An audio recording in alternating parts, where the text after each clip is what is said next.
আলুর দম তৈরি হচ্ছে। আলুর দমের মশলা দেওয়া হয়ে গেছে, আদা লঙ্কা আর এই যে টমেটো দেওয়া হয়ে গেছে। পনির দিয়ে আলুর দম হবে। এই যে আলু তৈরি করা হয়ে গেছে, দেওয়া হয়ে গেল তৈরি। সব গুঁড়া মশলা যা দেওয়া সব দেওয়া হয়ে গেল, হলুদ লঙ্কা গুঁড়ো চিনি সবই দেওয়া হয়ে গেছে। চম্পা খুব সুন্দর করে আলুর দম তৈরি করতে পারে। আরেকটু দিয়ে দিবি না, ওই কী বলে টমেটো পেস্ট করছি একটু। ও টমেটো পেস্ট করা আছে, ঠিক আছে। হ্যাঁ হ্যাঁ, না না আর দিতে হবে না তাহলে। এটা হচ্ছে কাজু, অল্প কাজু আছে, দারচিনি দারচিনি আর কাজু বাটা এটাই দেওয়া হলো। তাহলে আলুর দমের টেস্টটা আরও বেড়ে যায় এতে, কারণ আমাদের বাড়িতে নিরামিষ রান্নাটাই বেশি হয় তো। তা এই কাজু দারচিনি বাটা দিলে খুব একটা ভালো টেস্ট হয়, আর তরকারিটাও খুব সুন্দর একটা ফ্লেভার আছে।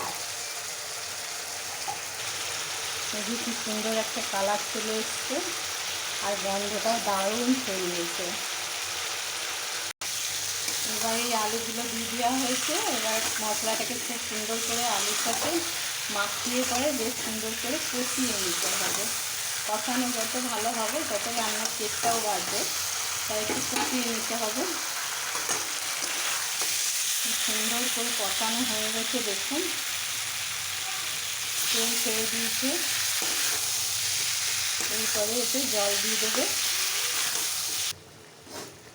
এই যে তরকারিতে জল দেওয়া হয়ে গেছে এবং পনিরও দেওয়া হয়ে গেছে। এরপরে পনিরটা একদম মাখা মাখা করে সুন্দর করে নামিয়ে দিতে হবে, এই জলটা একদম টেনে নেবে।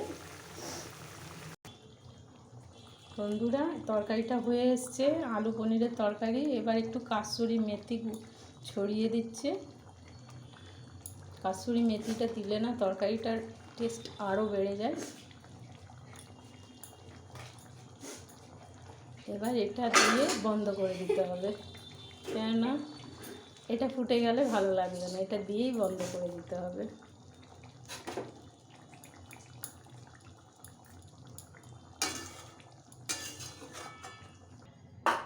এই যে পনির আলুর তরকারি হয়ে গেছে, রুটি ছানা আর বাবাকে একটু মিষ্টি দেওয়া হবে। বাবার খাবার রেডি হয়ে গেছে, বাবাকে এবার সার্ভ করে দিই। আজকের মতো ভিডিওটা এইটুকুই। ভালো লাগলে অবশ্যই একটা লাইক করবেন।